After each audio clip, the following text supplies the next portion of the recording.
Donc, qui s'appelle Carte postale du Canada, qui est vraiment magnifique. Et donc, ça, on avait 3 petites questions à te poser. Donc, si tu es prête, je vais y aller avec la première. Donc, en fait, ça, tu as beaucoup voyagé, vraiment partout, en fait, autour du monde. Tu as fait beaucoup de pays. Là, tu te concentres plus sur le Canada et je me demandais, qu'est-ce que la destination, en fait, du Canada t'apporte de différent par rapport aux autres pays que tu as visités? Bien, en fait, on a souvent besoin d'aller à l'autre bout du monde pour réaliser que tout près de chez soi, il y a 1 million de richesses qu'on n'a absolument jamais pris la peine de regarder. Donc, je pense que ça part un peu de tous ces voyages-là, l'envie de regarder d'un peu plus près, justement, ce qu'il y a à côté de moi depuis toujours et que je ne vois pas. Ça vient aussi du fait que j'ai épousé un étranger. Je suis mariée avec un Sénégalais depuis une quinzaine d'années maintenant. Alors, c'est certain que ça aussi, ça m'a donné envie de pouvoir mieux lui parler du pays qui m'a vu naître. C'est un peu ça aussi. Le fait aussi d'avoir fait plusieurs voyages en compagnie de journalistes et blogueurs de l'étranger, ça aussi, ça m'a ouvert les yeux sur des choses que je ne voyais pas. Ça peut être des petits détails, mais ça peut être aussi la redécouverte de l'Ouest canadien, entre autres, où j'avais déjà eu l'occasion d'aller. J'ai étudié l'anglais à Vancouver, entre autres. Mais de voyager avec des journalistes d'un peu partout, ça aussi, ça m'a vraiment permis de voir à quel point on est des choses uniques. Pas si loin que ça, là. Donc, pourquoi on a toujours besoin d'aller à l'autre bout du monde? Il y a cette réflexion-là. Aussi, je pense qu'avec ça vient, avec les années, une espèce de recherche, je dirais, de nos repères, de nos racines, une espèce de quête d'identité, peut-être en quelque part aussi, qui vient à travers ça. Puis aussi un certain désir, je dirais, de me défaire de toutes les images préconçues qu'on a. Quand on grandit au Québec, on entend forcément beaucoup de choses à propos du Canada qui ne sont pas toujours positives, disons-le comme ça. Au niveau de l'histoire, au niveau de la politique, il n'y a pas eu que des belles choses qui se sont passées. Moi, je suis vraiment allée découvrir le Canada à la manière d'un touriste. Et pour moi, le Canada, c'est pas un pays, c'est vraiment plusieurs pays. Et ça, c'est la nuance qui, pour moi, fait toute la différence. À partir du moment où j'ai voyagé à travers le pays, de la même façon que je voyage quand je vais en Asie ou quand je vais en Afrique, pour moi, l'approche a été complètement différente. Le regard que j'ai moi-même porté sur le pays est devenu, s'est transformé suite à ça. Donc, forcément, quand on voyage avec cet état d'esprit-là, ce regard-là, bien, ça change beaucoup notre perception. Donc ça, c'est sûr aussi que j'avais vraiment envie d'explorer le Canada en me défaisant de toutes ces idées préconçues-là, puis avec le désir d'aller trouver qu'est-ce que les gens là, qui viennent nous voir, pourquoi ils sont complètement... Pourquoi le Canada se retrouve souvent dans les top destinations? Pourquoi les Rocheuses? C'est devenu un cliché au Canada que les Rocheuses, mon Dieu, les belles Rocheuses, où les Québécois se moquent un peu de ça, mais en même temps, c'est magnifique. Je veux dire, moi, à chaque fois que j'arrive à Banff, il y a une magie. À chaque fois, j'ai l'impression de tomber amoureuse. J'ai vraiment les tripes qui font... Donc, ça aussi, c'est là. Et juste à côté des Rocheuses, quand on se donne la peine d'aller un peu plus loin, on découvre les Badlands, à quelques kilomètres de Calgary. Et là, ça ressemble à rien de ce qu'on a vu au pays. Donc, il y a plusieurs pays au Canada. Il y a plusieurs endroits qu'on méconnaît, dont on ne soupçonne même pas l'existence. Et ça vaut la peine vraiment de se dépayser et d'aller voir qu'est-ce qu'il y a. Pas si loin que ça, là. Dans le livre aussi, ce qui est très intéressant, c'est que tu fais beaucoup, à chaque endroit en fait que tu visites, que tu traites dans le livre, il y a une grande part d'histoire. Et vraiment, moi j'ai découvert en fait beaucoup c'est ça, de faits historiques, mais qu'on ne connaît pas, qui ne nous sont pas enseignés.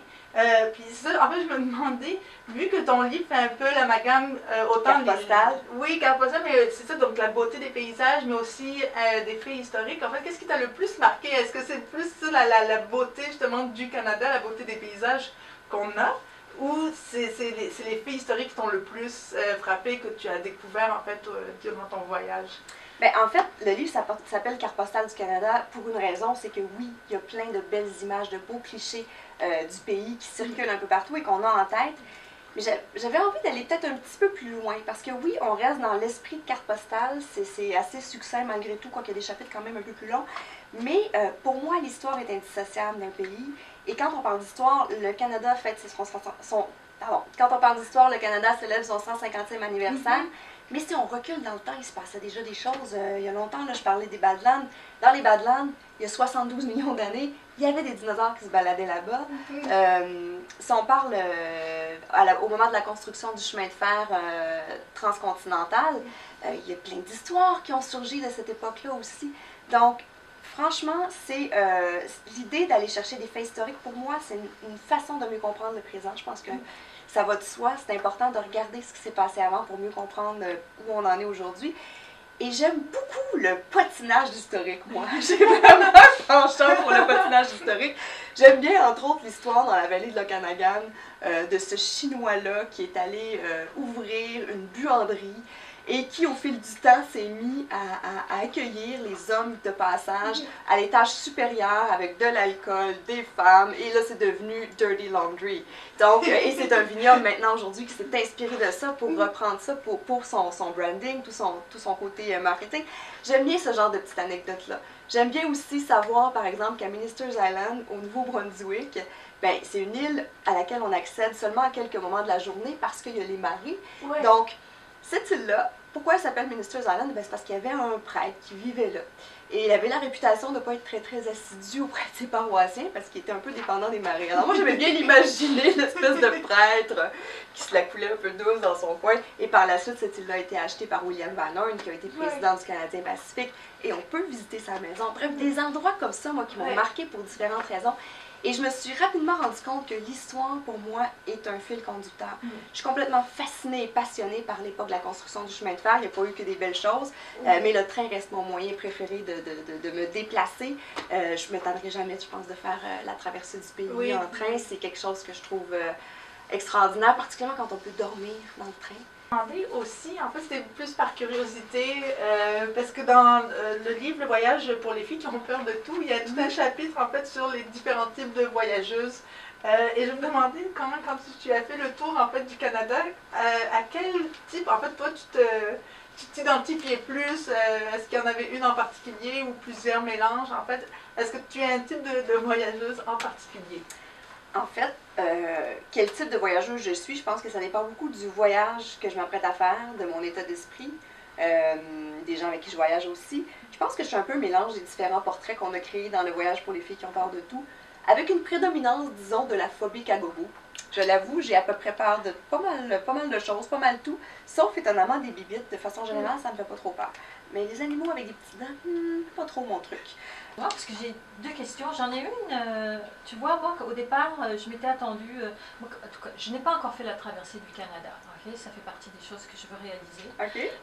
Puis en voiture, en train, en avion, mais au moins, en tout cas, un aller en train. Puis dans ton livre, on aurait pu penser qu'on partirait d'est en ouest ou d'est en ouest.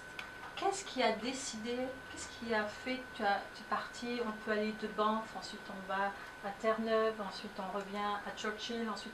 Qu'est-ce qui a guidé la chronologie? La chronologie, ben, beaucoup de hasard, je pense. Mais en fait, quand on veut traverser le pays en train, ce qu'il faut savoir, c'est qu'il y a différents itinéraires qui sont déjà prévus par Via Rail. Donc, on peut choisir, par exemple, le Canadien qui fait Toronto-Vancouver. On peut, et là, ils ont tous des noms, là, je ne me rappelle pas des noms précis. Il y a celui qui fait tout l'est du pays. Il y a, on part de Montréal et on va jusqu'à Halifax. Celui-là, je pense que c'est l'océan, le nom.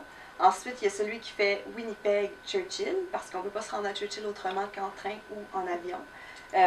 Sinon, il y a aussi certains trajets en Colombie-Britannique, moi, que je n'ai pas encore fait, que j'aimerais beaucoup faire. Il y a des petits tronçons en train aussi avec d'autres compagnies qu'on peut faire un peu partout. Au Yukon, entre autres, il y a une partie moi, que j'aimerais bien faire.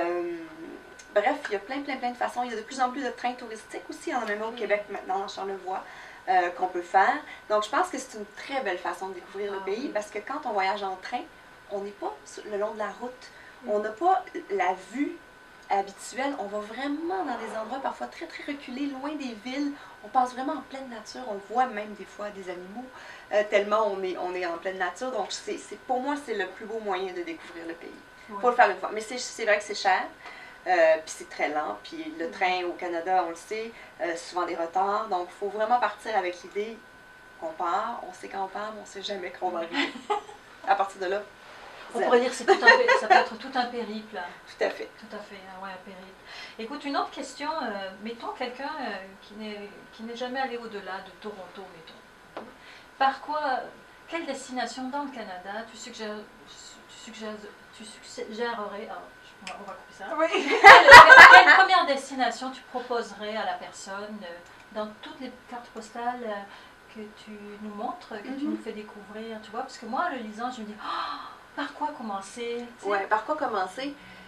C'est pas facile parce que ça dépend beaucoup des intérêts de chacun. Mais moi, je pense qu'avec Vancouver, on se trompe pas tellement. Parce que Vancouver, c'est une ville qui a tout pour elle, finalement. Là. On peut très facilement se déplacer, que ce soit à pied, en transport en commun. Ça se fait généralement assez bien. C'est une ville où on a accès à plein d'activités sportives très, très facilement à proximité. Mais en même temps, il y a quand même une vie de ville. Il y a des bons restaurants, on mange super bien. Parmi mes meilleures bouffes au pays, c'est vraiment Vancouver. Pour moi, c'est toujours une référence. Là. Il y a beaucoup de bons restaurants asiatiques. Vraiment, on mange super, super bien. Et à partir de Vancouver aussi, c'est facile de prendre le bateau pour aller jusqu'à l'île de Vancouver.